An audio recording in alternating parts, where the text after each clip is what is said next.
Ah, de la Ende. ¿Cómo se fue?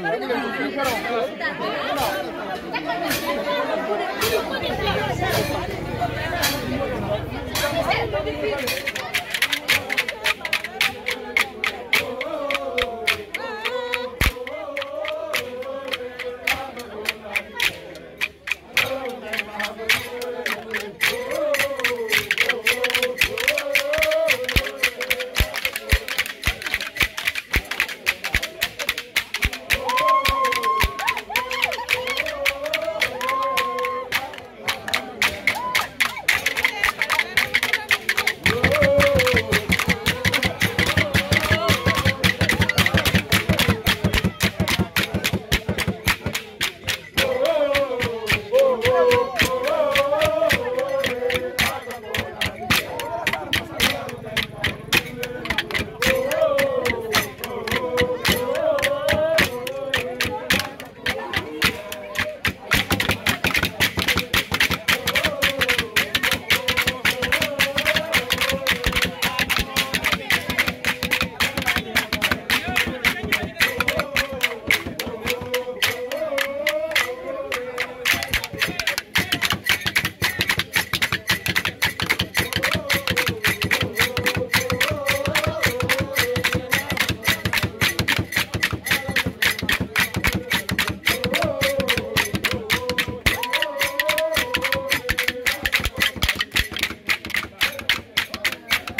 tout le monde.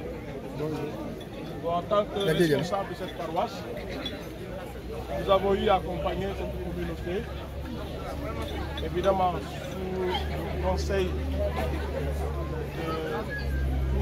monsieur le préfet de Niassia, et en dessous, je pense, son adjoint aussi, nous a accompagnés dans les conseils. Et nous sommes là aujourd'hui, après la messe que nous avons eu à célébrer, d'abord pour dire au Seigneur merci pour tout ce que nous avons vécu, ce que vous avez vécu dans le bois. Confiez cela au Seigneur, nous l'avons confié au Seigneur dès le départ. Et à la fin, il sied vraiment de dire au Seigneur merci pour tout ce que vous avez vécu là-bas. Je pense que, comme je l'ai dit tout à l'heure à la messe, le Seigneur a veillé sur vous. Vous êtes tous sortis indemnes et vous avez profité de tout ce que les anciens vous ont prodigué comme enseignement. Comme vous l'a dit tout à l'heure l'abbé Edmond, vous êtes envoyés maintenant dans la société. Soyez responsables et que les gens puissent percevoir dans cette étape, après travers cette étape, tout ce que vous avez reçu comme enseignement, cela pour le bénéfice de vos familles, de vos villages et de toute la nation. Voilà. En tout cas, ce que j'avais à dire, je remercie tous ceux qui vous ont encadré.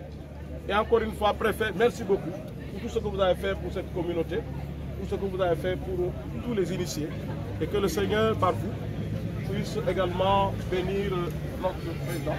Parce que c'est lui qui a pu donner à la communauté du Bayotte un soutien assez consistant, appréciable, pour que les jeunes puissent véritablement vivre dans le bois sacré, en paix et dans la sérénité. En tout cas, soyez notre porte-parole auprès du président de la République, en passant par votre hiérarchie régionale, pour nous dire merci pour le soutien. Merci beaucoup et merci. Et je remercie également la presse qui va relayer ce message. Voilà. La gentillesse, n'est-ce pas, de venir nous rendre visite ce matin pour dire merci à l'administration à travers notre modeste personne. Nous n'avons fait que ce qui est notre devoir. Parce que nous avons considéré que tous les Sénégalais sont égaux devant la loi et que chacun a le droit d'exercer son culte comme le dit la Constitution du Sénégal. Et donc nous n'avons pas fait plus que ça. Et nous avons vraiment essayé de tout faire pour que toutes les prescriptions relatives à la lutte contre la maladie, la pandémie, puissent être respectées dans les différents bois sacrés. Vraiment, je pense que vous avez bien fait de passer, n'est-ce pas, nous dire merci. Et ce merci, ce n'est pas adressé à ma personne personnelle. Elle est adressée à l'État du Sénégal. À la tête, n'est-ce pas, le président de la République, qui, comme vous l'avez dit, a bien voulu consentir une enveloppe financière et, n'est-ce pas, des vivres pour vous appuyer dans l'organisation. Nous rendons grâce à Dieu de nous avoir permis, n'est-ce pas, de prendre part à l'entrée dans les bois sacrés et de nous avoir aussi permis, n'est-ce pas, d'en sortir indemne. Et comme vous l'avez dit tout à l'heure, hier j'ai reçu une partie de votre communauté qui m'a dit que de mémoire de Casacé, on a rarement vu un boucout où il n'y a pas eu une seule perte en vie. Nous, pour ça, nous rendons grâce vraiment à Dieu. Nous le remercions infiniment pour ce privilège qui nous a été fait. Donc vraiment, nous sommes très contents et souhaitons que, comme vous l'avez dit, le curé, que les enseignements qui ont été prodigués aux initiés dans les bois sacrés soient utilisés à bon escient dans la société au grand bénéfice de toute la société.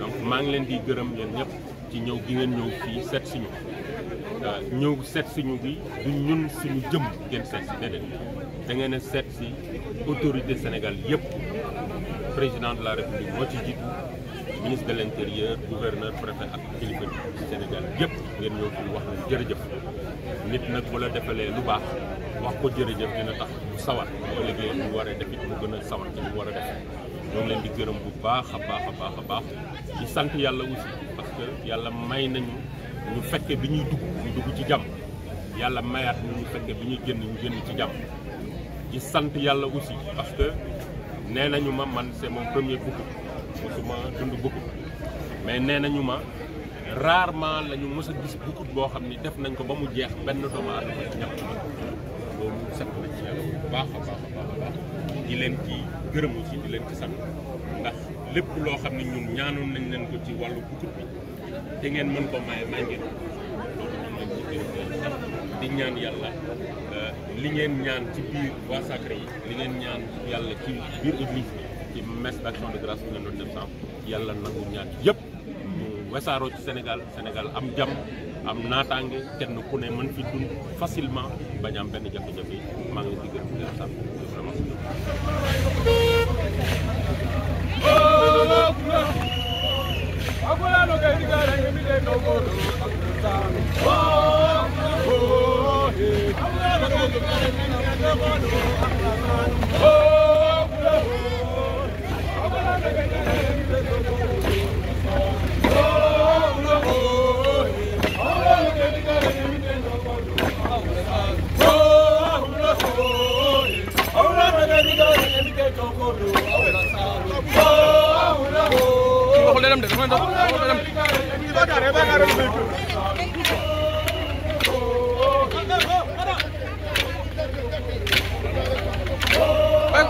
kii moo taxaw kii moo gën mu xaar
Nabi ka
ça.